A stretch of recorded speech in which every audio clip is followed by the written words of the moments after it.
সরকারি দল এবং আধা সরকারি দল, এই দুটোর মধ্যে নির্বাচন হচ্ছে।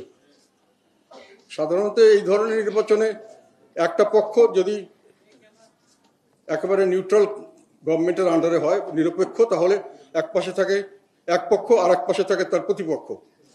এখানে মোটামুটি সরকার পক্ষ এবং অর্ধ সরকার মানে আধা সরকারি এই ধরনের দুটো দলের কম্পিটিশন হচ্ছে।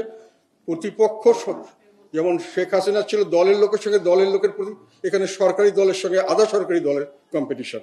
প্রতিপক্ষ সেভাবে আমরা দেখছি না। তো সেই কারণে মনে করি যে এটা নির্বাচনের নামে একটা প্রহসন হবে এবং সেখানে মোটামুটি কিছুটা হলেও শেখ হাসিনার মতো একেবারে পূর্ব নির্ধারিত দল সম্ভাবনা আছে।